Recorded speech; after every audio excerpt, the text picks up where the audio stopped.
Habari, karibu kwenye tutorial hii. Leo utajifunza jinsi ya kuomba cheti cha asili ICO kwenye mfumo mpya wa usimamizi wa kahawa UCMS kwa urahisi. Kwanza tembelea auction.coffee.go.tz, tovuti rasmi ambapo mchakato mzima unafanyika. Baada ya kuingia kwenye tovuti hiyo, utafanya haya yafuatayo. Hatua ya kwanza, utalogin kwenye mfumo wetu wa UCMS kwa kutumia email na password sahihi. Baada ya kuingiza taarifa hizo, utasign in. Baada ya kuingia rasmi kwenye mfumo wetu, utaona menyu yetu mpya imeongezeka upande wako wa kushoto, inaitwa ICO Certificate. Menyu hii ina submenu 3 ambazo ni Apply, Application na Certificates. Apply itatumika kwa ajili ya kuomba au kufanya maombi mapya ya ICO. Application itatumika kwa ajili ya kufuatilia maombi yetu mapya, na Certificates itatumika kwa ajili ya kuangalia maombi yetu yaliyokamilika na kuprint cheti chako kikiwa kimekamilika. Tutaanza na submenu yetu ya kwanza ambayo ni Apply. Utaibonyeza. Baada ya kufunguka, utakutana na fomu ambayo ili kuomba cheti cha ICO itabidi ukamilishe kwa kujaza taarifa zote kamili katika fomu hii. Fomu yetu ina vipengele mbalimbali. Kipengele cha kwanza ni la exporter name na address. Mbele ya kipengele chetu kuna nyota nyekundu. Lebo zote zenye hii nyota nyekundu maana yake ni lazima ujaze hizo taarifa, na zile zilizoandikwa optional sio lazima kujazwa. Kipengele chetu cha kwanza ni automatic captioned, kitajijaza chenyewe. Kipengele chetu kingine ni 1B shipper's name, ni optional, sio lazima kujaza. Kipengele 1C ni exporter's code, license number. Hii ni license number ya exporter. Kama itakuwa imekwisha muda wake, kwa maana ya kuexpire, hautoweza kusubmit maombi yako. Kwa hiyo unatakiwa kuhakikisha kuwa namba yako ni valid, haija expire. Kipengele chetu cha pili ni notify address, ambapo tuna country, full name, phone number, address, city na postal code. Zote zina nyota nyekundu, maana yake lazima zijazwe. Kwenye country name tutaandika Japan, full name tutaandika Yakuza, na namba tutaweka namba ya simu ya mtu ambaye atakuwa notified. Baada ya hapo tutajaza address. City tutaandika pia Tokyo. Taarifa hizi si taarifa za kweli, ni taarifa tu za majaribio. Internal reference number, hii sio lazima, ni optional. Country code tayari iko automatic.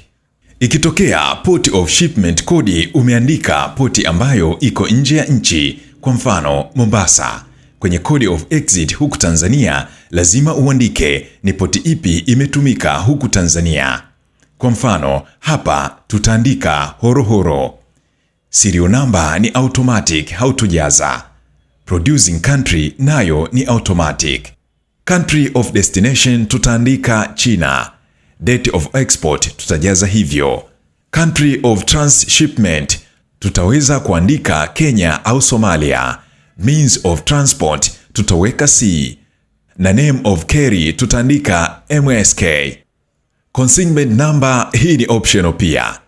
Hizo zote ni za chini, tutajaza kama inavyoonekana hapo. Net weight of shipment, hapa tutajaza kutoka kwenye coffee approval yetu, na utachagua coffee approval yetu kati ya ulizonazo tayari. Hakikisha una balance ya kutosha. Coffee description utachagua kama ni Robusta au Arabica. Ikitokea umeweka weight ambayo kubwa kuliko balance yako, haitoweza kuadd. Kwa hiyo tutaweka 10, tuta click add. Pia kama una coffee approval nyingine ya kuongeza, utaongeza kama inavyoonekana hapo. Ukimaliza utabonyeza done, na net weight yako itaonekana hivyo. Description of coffee utachagua kama ni green Arabica au green Robusta. Method of processing utachagua kama ni decaffeinated au la. Certification pia utachagua, na green coffee utachagua kama ni dry au wet. Na taarifa hizo za chini utajaza kama inavyoonekana. kwa kuchagua taarifa sahihi za maombi yako. Baada ya kujaza vipengele hivyo, hatua inayofuata ni kuambatanisha nakala zako za TRA assessment pamoja na bill of lading. Hakikisha nakala zako zote ziwe katika mfumo wa PDF na zisizidi ukubwa wa MB 1. Baada ya hapo, unaweza kusave taarifa zako kama draft au ukasubmiti. Ukisave kama draft, unaweza kurudi baadaye kuedit ama kuongeza taarifa zako ambazo hazikukamilika kabla ya kusubmit. Ila ukisha submit, hautoweza tena kuedit. Kwa hiyo, tuna save moja kwa moja. Na maombi yetu ni hayo hapo yanaonekana hapo yakiwa tayari submitted kwa taarifa hizo. Ukija kwenye action, unaweza kuona taarifa zako zote kwa kuview ICO information.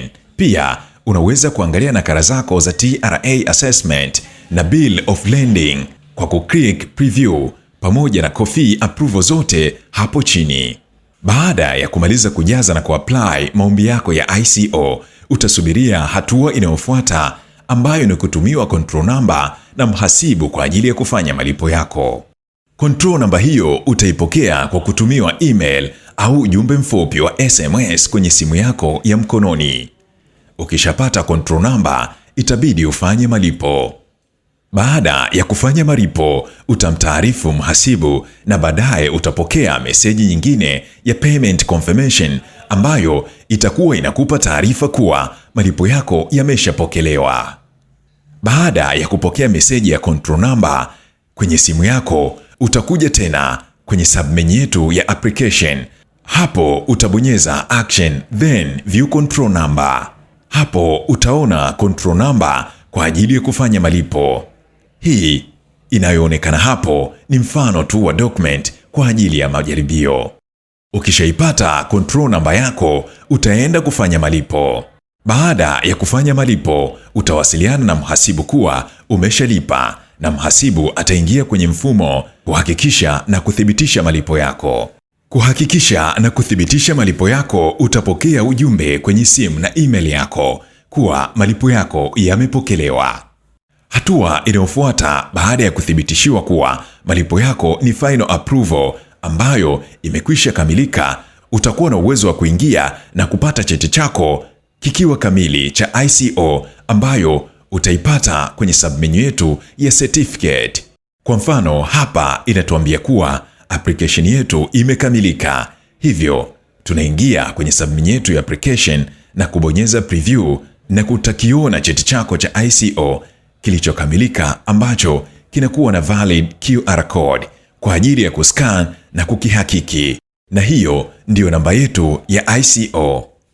Lakini pia unaweza kukiprint na ukakipata kwa mfumo wa PDF ukiwa tayari umekipakua moja kwa moja. Mchakato wote wa kufanya maombi, kufanya malipo, kuhakikiwa na kupata cheti chako unachukua takriban siku 3 tu za kazi toka ufanye maombi yako.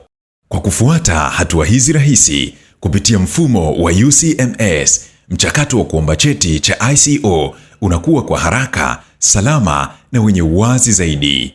Hakikisha umejaza taarifa zako kwa usahihi na kuambatanisha nyaraka zote muhimu ili kuepuka ucheleweshwaji. Asante na karibu.